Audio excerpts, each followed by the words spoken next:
बैठे। आप शुरू कीजिए। बोलो श्री प्राणनाथ प्यारे की जय। बोलो श्री सतगुरु महाराज की जय। सर्व सुंदर साथ की जय। विनती अंगनाओं की, विनती अंगनाओं की, पिया जी आपके चरणन में, पिया जी आपके चरणन में, विनती अंगनाओं की, विनती अंगनाओं की, पिया जी आपके चरणन में, पिया जी आपके चरणन में, दुख सकल मिटा डालो, दुख सकल मिटा डालो, पड़ी हूँ झूठ के बंधन में, पड़ी हूँ झूठ के बंधन में, विनती अंगनाओं की। देखो आपकी व्याकुल अंगना, मिलने को बेकरार, मिलने को बेकरार, इस संसार से आगे हमने जाना अक्षर पार, जाना अक्षर पार, कैसे भव पार करे, कैसे भव पार करे, बुलाया जो न पिया तुमने, बुलाया जो न पिया तुमने,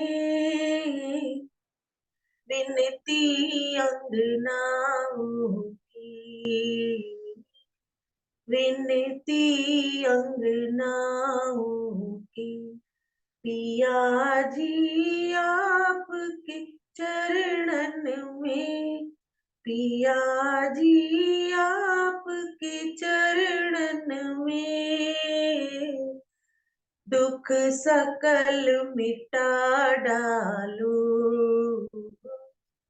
दुख सकल मिटा डालो, पड़ी है झूठ के बंधन में, पड़ी है झूठ के बंधन में, विनती अंगनाओं की। किसको दिल की व्यथा सुनाए, कौन अपना यहाँ, कौन अपना यहाँ, किसको दिल की व्यथा सुनाए, कौन अपना यहाँ, कौन अपना यहाँ, आपके दर्शन की प्यासी है, अखियां सबकी यहाँ, अखियां सबकी यहाँ, आपके दर्शन की प्यासी है, अखियां सबकी यहाँ, अखियां सबकी यहाँ, अंतर पट खुल जाए, अंतर पट खुल जाए, बसाई तुम्हें निज नैनन में, बसाई तुम्हें निज नैनन में, बिनती अंगनाओं की, बिनती अंगनाओं की, पिया जी आपके चरणन में, पिया जी आपके चरणन में, दुख सकल मिटा डालो, दुख सकल मिटा डालो, पड़ी है झूठ के बंधन में, पड़ी है झूठ के बंधन में, बिनती अंगनाओं की, बिनती अंगनाओं की, तुम ही सुख सिंधु दाता हो, तुमसे आस मेरी, तुमसे आस धनी, तुम ही सुख सिंधु दाता हो, तुमसे आस धनी, तुमसे आस धनी, तुम ही कृपा के सागर हो, कृपा करो अपनी, कृपा करो अपनी, तुम ही सुख सिंधु दाता हो, तुमसे आस धनी, तुमसे आस धनी, तुम ही कृपा के सागर हो, कृपा करो अपनी, कृपा करो अपनी, तन मन और वचन से हम, तन मन और वचन से रहे पिया आपके चितवन में, रहे पिया आपके चितवन में, बिनती अंगनाओं की,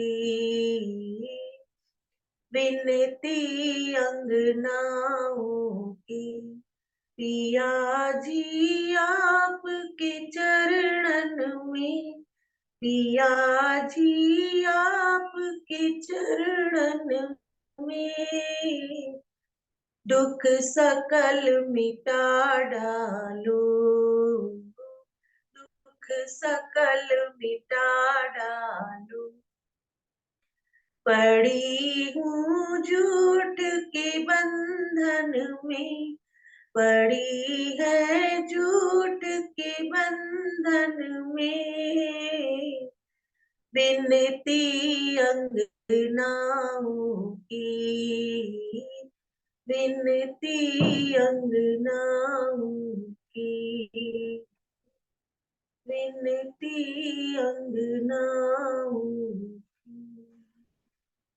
बोलो श्री प्राणनाथ प्यारे की जय, बोलो श्री सतगुरु महाराज की जय, सर्व सुंदर साथ की जय। प्रणाम जी। प्रणाम जी, धन्यवाद पूजा दीदी।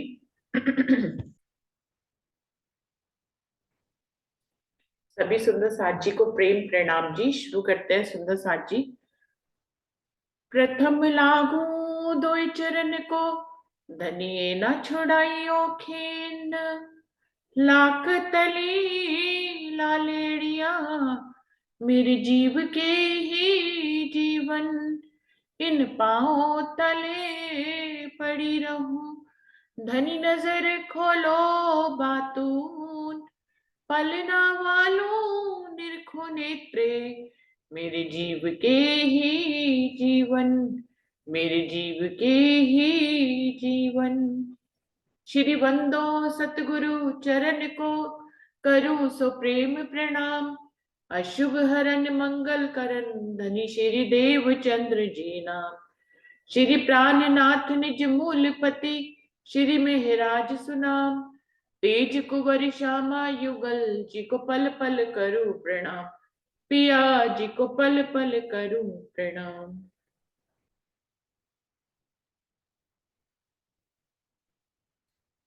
सुंदर साथ जी खिलवत वाणी का 9वां प्रकरण चल रहा है, जिसकी 30 चौपाइयां हो गई थी। अभी आगे बढ़ते हैं। निस्बत का प्रकरण है सुंदर साथ जी, जिसमें इंद्रावती जी हमें हमारी धनी के साथ जो अखंड निस्बत है उसकी पहचान करा रहे हैं कि हम धनी की वायदत में रहते थे, धनी की निस्बत में रहते थे, इसलिए ना तो निस्बत की पहचान थी, ना वायदत की पहचान थी, ना उनकी साहिबी और ना उनके इश्क की पहचान थी, जिसके कारण ये कारज कारण बना हमारा इस खेल में आने का। खेल में हम आ गए। पूरे ब्रह्मांड में यदि नजर उठा कर देखें, 14 तबकों में देखें, तो सिर्फ ब्रह्मशिष्टियों के अलावा ये ब्रह्मवाणी अभी ज्यादा लोगों के पास पहुंची नहीं है। ब्रह्मवाणी का मंथन करने वाली परमधाम की ब्रह्मशिष्टि है, क्योंकि उनकी धनी से अखंड निस्बत है। ब्रह्मवाणी से ही परमधाम के सुखों की लज्जत लेना, उनके इश्क की पहचान करना, उनके इलम की पहचान करना, मेहर की पहचान करना, ये सब ब्रह्म सृष्टियां कर पा रही हैं, क्योंकि उनकी धनी से अखंड की निस्बत है। तो ये सारा प्रसंग ही निस्बत का है। निस्बत है तो ये खेल बना। हमारी निस्बत थी धनी से तो हम ब्रह्मवाणी के करीब आए, हमारी निस्बत है तो हम चर्चनी या चितवनी कर पा रहे हैं। तो ये संबंध को समझना सबसे जरूरी है, क्योंकि परमधाम में रहते हुए हम इस संबंध को नहीं पहचानते थे। आज इस संबंध के बारे में ही धनी बात कर रहे हैं, बता रहे हैं, हमें याद दिला रहे हैं कि उनकी साथ हमारी अखंड की निस्बत है। दायम बातें इश्क की करत माहू माहे प्यार, खेलते हंसते रमते करत बारंबार। परमधाम में इश्क में थे। इश्क की पहचान दूरी से होती है, इश्क में रहने से नहीं होती। इसलिए धनी के दिल से इश्क उद्गम होता था, रूहों और श्यामा महारानी और पूरे परमधाम में फैलता था। लेकिन वायदत होने के कारण अगर धनी कहते थे कि मैं तुम्हारा आशिक हूं, मैं तुम्हें रिझाता हूं, इश्क मेरा बड़ा है, तो यही वायदत के कारण श्यामा महारानी और सखियों में भी आता था। वो भी यही समझती थी कि वो धनी को रिझाती हैं और उनका इश्क बड़ा है। तो क्या कह रहे हैं, इस तरह की इश्क की बातें प्यार भरी हर समय वहां पर हुआ करती थी। जब हम खेलते थे, हंसते थे, रमते थे, बारंबार हम इस इश्क रबत को धनी के साथ किया करते थे। इसमें कोई वाद विवाद नहीं था, सिर्फ वायदत के कारण हम एक ही आवाज में एक सी बातें बोलते थे कि हम आपके आशिक हैं, हम आपको रिझाते हैं, इसलिए इश्क हमारा बड़ा है। एक इश्क दूजी साहिबी रूहों दिखलावना जरूर, तो हमेशा अर्श में होता है मजकूर। अब ये मजकूर होता भी क्यों था? क्योंकि धनी के ही दिल में ये बात आ गई थी कि उनको अपनी अंगनाओं को अपना इश्क और अपनी साहिबी जरूर से दिखलाना है, उसकी पहचान करानी है, और उसकी पहचान इश्क से दूर जाए बिना हो नहीं सकती है। इसलिए धनी ने जब दिल में ले लिया कि उनको इश्क और साहिबी दिखानी है, तो ये प्यार का जो रब्द है वो बार बार होने लगा। तो हमेशा अर्श में होता है ये मजकूर, ये वार्तालाप बार बार हुआ करती थी कि इश्क किसका बड़ा है।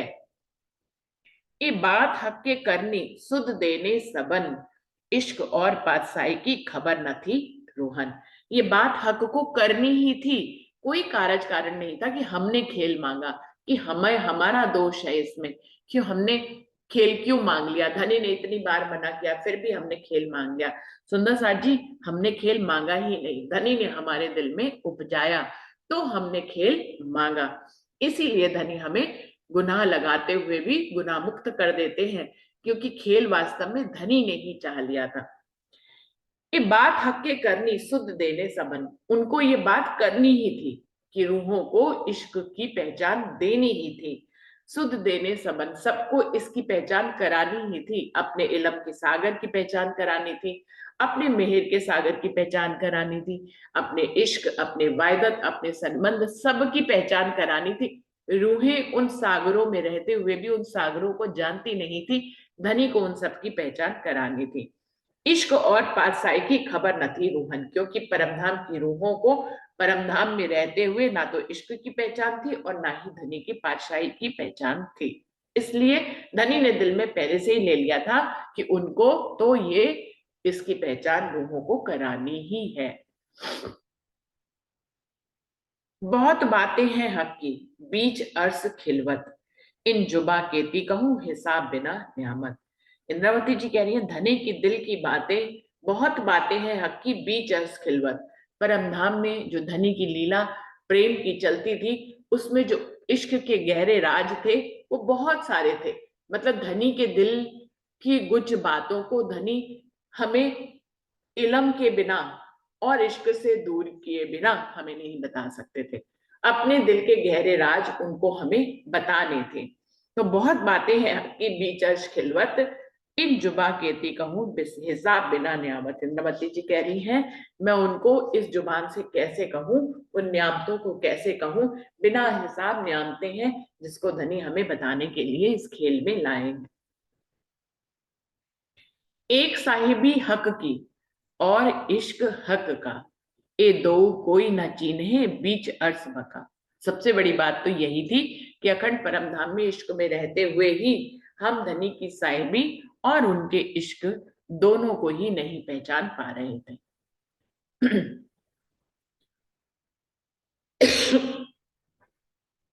पहचान नहीं पा रहे थे और कोई तरीका भी नहीं था कि हम उसे पहचान पाए। तो धनी ने एक हिकमत करी, रूहों की आंखों को अपनी आंखों से जोड़ लिया और रूहों की और अपनी ही आंखों से उनको अपने दिल रूपी पर्दे पर इस 14 तबक के खेल को, झूठे खेल को दिखाने लग गए। इस तरह से हमारी सुरताएं, जो हमारी नजर है, वो हुक्म का स्वरूप लेकर इस दुनिया में जीवों के ऊपर बैठ गई और उसकी जीव को की लीला को देखने लग गई। और जब देखने लग गई तो हमें ब्रह्मवाणी मिली। फिर ब्रह्मवाणी से हमने धनी के इश्क की और साहिबी की पहचान करी। हम ना तो आए हैं इस खेल में, ना ही हमें इस खेल से वापस जाना है। हमारी नजर आई है और नजर को ही वापस जाना है। सुंदर साथ जी, ये बात तो हम बरसों से जान रहे हैं, आज कोई नई बात नहीं है। लेकिन उस नजर को अपने इस जीव के ऊपर महसूस करना, उसको जानना, उसको पहचानना और उसको दृष्टा बनकर देखना कि वो नजर जो रूह की नजर है, वो खेल में हमारा ये जो तन है, इसके अंदर जो जीव है जागृत, उसके ऊपर आई हुई है। सुंदर साथ जी, इसको हर किसी को जानना है। हर कोई जब जानेगा तभी वो ब्रह्म सृष्टि होने का दावा ले पाएगा।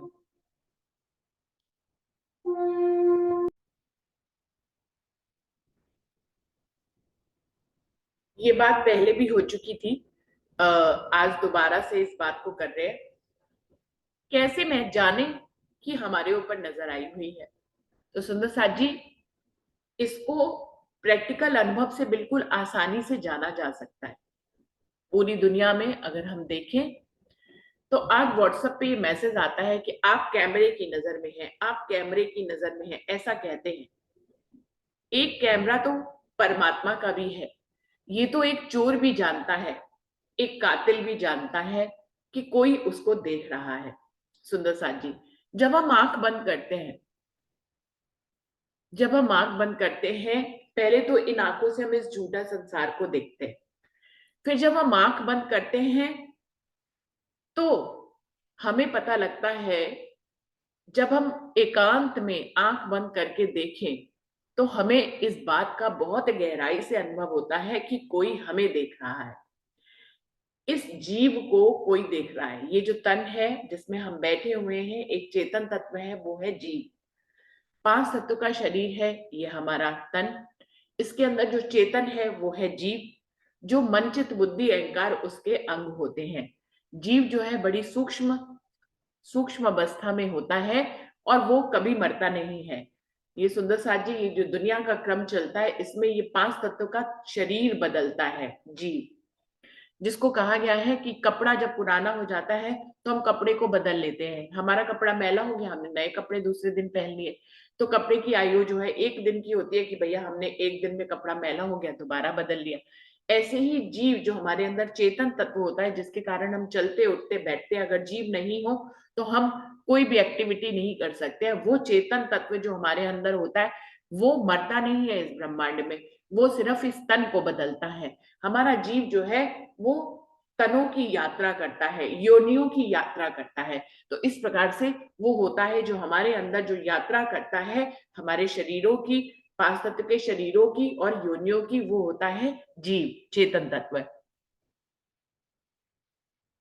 जिसको दुनिया जो है जीव कह देती है और कभी कभी उसको आत्मा भी कह देती है। लेकिन सुंदर साथ जी, जीव और आत्मा दोनों ही अलग है, इस बात को बिल्कुल स्पष्ट ढंग से समझा जा सकता है।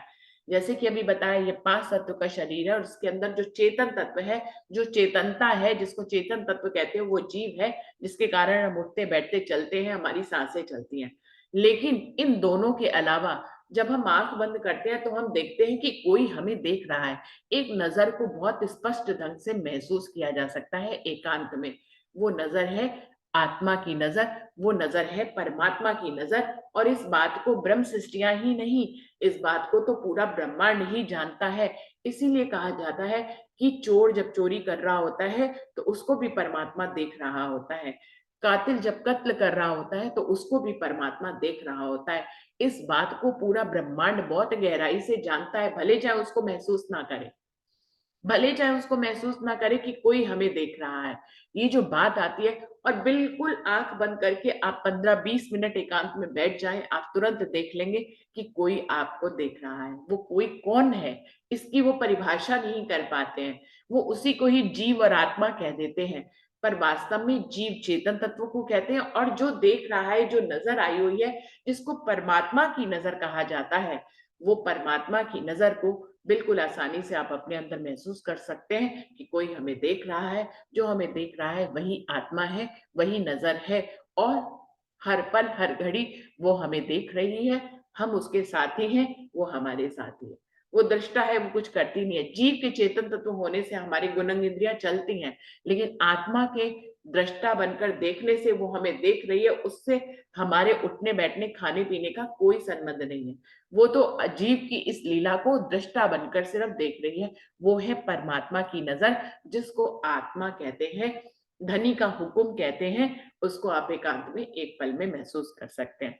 तो आत्म के रूप में धनी का हुक्म यहाँ पर नजर बनकर आया हुआ है, जिसको परमात्मा की नजर कह सकते हैं या आत्मा की नजर कह सकते हैं। इस प्रकार से धनी ने हिकमत करके हमें इस खेल में भेजा है। और इस खेल में आने पर अब ये जो नजर है जिस जीव के ऊपर पड़ी है, मेरे जीव के ऊपर एक आत्म की नजर पड़ी है। अब वो आत्म किसकी लीला को आत्मसात कर रही है? क्योंकि उसके ऊपर फरामोशी का पर्दा पड़ गया है, इसलिए वो इस समय जीव की लीला को देख रही है। यही तो क्रम हो रहा है। जीव की लीला को जब वो देखती है तब वो पहले से ही फरामोश है, परम धाम के 25 पक्षों से फरामोश है, धनी के इश्क, साहिबी, संबंध, निस्बत सबसे फरामोश है, परम धाम की हर लीला के प्रति वो फरामोश है। और वो जीव की लीला को आत्मसात करके उसी को देख रही है, दृष्टा बनकर। इसीलिए जागने के लिए जीव का जागना बहुत जरूरी है, क्योंकि जब जीव इस ब्रह्मवाणी के करीब आता है, जब वो इस ब्रह्मवाणी को आत्मसात करता है, जब वो परम धाम के 25 पक्षों में रमण करता है, जब धनी के स्वरूप और श्रृंगार को वो अपने दिल में बसाता है, तो इसी लीला को आत्म जो दृष्टा बनकर देख रही है वो देखती है। जब ये जीव माया में रहता है तो वो माया की लीला को देखती है। यही जीव जब जागृत होकर ब्रह्मवाणी से परम धाम की लीला को आत्मसात करने लग जाता है, तो आत्मा भी, क्योंकि वो दृष्टा बनकर देख रही है, तो वो जीव जब परम धाम की लीला को आत्मसात करता है तो आत्मा भी उस लीला को आत्मसात करती है। तो इस तरह से जागनी संभव होती है, वरना कोई उपाय नहीं है जागने का। आत्मा तो तब तक नहीं जाग सकती जब तक धनी परम धाम से ही फरामोशी का पर्दा ना हटाए। लेकिन वो सारी लीला यहाँ पर जिस जीव के ऊपर उस नजर को भेजा है, उस जीव को धनी जागृत कर रहे हैं, और इस प्रकार से आत्मा की जागृति हो रही है। ज्ञान के माध्यम से जागनी इसी ढंग से हो रही है। इश्क के रूप में जागनी तब होगी जब धनी हमें अपने मूल परातम में से फरामोशी का पर्दा हटाकर हमें जागृत कर देंगे। वो जागृति एक साथ होगी। ज्ञान के माध्यम से जागनी यहाँ पर आगे पीछे हो सकती है। ज्ञान के माध्यम से जो ज्ञानमयी इश्क आता है वो इश्क रूहों के अंदर आता है। जब हम वाणी को आत्मसात करते हैं, धनी के स्वरूप श्रृंगार को आत्मसात करते हैं, 25 पक्षों में रमण करते हैं, धनी के साथ इश्क की लीला को आत्मसात करते, तो हमारे अंदर भी इश्क आता है। वो परम धाम वाला इश्क जो शुद्ध इश्क है वो नहीं होता है, लेकिन वो ज्ञानमय इश्क होता है। ज्ञान के बाद जो एक इश्क की अवस्था आती है, वो उस इश्क में हम सब कुछ देख सकते हैं। हम परम धाम की लीला भी देख सकते हैं, हम खेल की लीला भी देख सकते हैं, लेकिन जो परम धाम में हम जिस इश्क में थे उसमें हम कोई लीला नहीं देख सकते। उसमें तो हम इश्क में गर्क हो जाते हैं। जब गर्क हो जाते हैं तो ज्ञान की कोई बात नहीं रहती है। इश्क में गर्क रहने के कारण ही तो धनी के इलम के सागर को नहीं देख पाते थे। अब यहाँ पर जो जीव की जागनी हो रही है, जो ज्ञान के माध्यम से हो रही है, उसके बाद जो प्रेम आता है, जो इश्क आता है, उस इश्क से आप परम धाम को भी देख सकते हैं, उस इश्क से हम खेल को भी देख सकते हैं। वो इश्क गर्क करने वाला नहीं होता है। वो इश्क जो गर्क करता है वो परम धाम में इश्क है। वो वहां पर सब एक साथ से जागृत होंगे, और वहां पर भी हम उठने के बाद, ये भी एक बार टॉपिक पे बात हो चुकी है और वीडियो बन चुका है कि उठने के बाद हम क्या करेंगे। जब हम परम धाम में अपनी मूल परातम में उठेंगे तो क्या करेंगे, तो हम खेल की बातें करेंगे जैसा कि बनवाणी में आता है, और हम हंस हंस के लोटपोट होंगे कि हमने कितनी बेवकूफियां की। हम जिस इश्क में रहते थे हम उसी की पहचान नहीं कर पा रहे थे, तो उसके लिए ये खेल का बनाना हुआ। और जहां हम जो है अब इस इश्क की पहचान, हम अपने ही इश्क की पहचान करा रहे हैं जिसके हम स्वरूप हैं। आप धनी की हिकमत को तो देखे, उस इश्क के जिसके हम स्वरूप हैं, उस इश्क की पहचान कर रहे हैं हम जीव के ऊपर बैठकर। मेरी आत्मा, मेरी परात्म की जो नजर आत्मा है वो उस जीव के ऊपर बैठकर उस इश्क की पहचान कर रही है। जब जीव की लीला में प्रेम आता है तो आत्मा भी उस प्रेम को आत्मसात करती है और परात्म भी उसको आत्मसात करती है। तो इस तरह से क्रम चलता है। इस जीव की जागनी से ही आत्म और परात्म की जागनी, ज्ञानमयी जागनी हो रही है। एक जर्रा कोई वायदत का ना सके जुदा होए, तोलो ना चीने कोई हक की, इश्क साहिबी दोए। वही बात को फिर से कह रहे हैं अलग शब्दों में कि परम धाम की वायदत में एक जर्रा भी उस वायदत से जुदा नहीं है। परम धाम पूरा ही वायदत का स्वरूप है, वहां का कड़कड़ वायदत का स्वरूप है। वहां के राज्य के दिल में कोई बात आती है तो वो रूहों श्यामा जी के बीच में ही नहीं, परम धाम के जर्रे जर्रे में वो बात फैल जाती है। तो इसी को वायदत कहते हैं। एक जर्रा कोई वायदत का न सके जुदा होए, तोलो ना चीने कोई हक को, इश्क साहिबी दोए। यदि कोई वहां पे जुदा ही नहीं होता था वायदत से, तो धनी की इश्क और साहिबी को कोई कैसे पहचान सकता था, नहीं पहचान सकता था। अर्श से जुदे होए के ए देखे जो कोए, इश्क साहिबी हक की बुजरत देखे सोए। जब कोई अर्श से जुदा होए तब वो धनी की इश्क और साहिबी कितनी बुजरक है इसको वो देख सकता है। बिल्कुल स्पष्ट कहा गया है, अर्श से जुदे हुए के ये देखे जो कोए, इश्क साहिबी हक की बुजरक देखे सोए। जब तक वो धनी की वायदत से और उनकी परमधाम से जुदा नहीं हो तब तक वो इस धनी की इश्क और साहिबी कितनी बुजरक है इसको नहीं देख सकता। ए दिखाओ अपनी साहिबी और कैसा इश्क है तुम, राजी करो दिखाए के हम बैठे पकड़ कदम।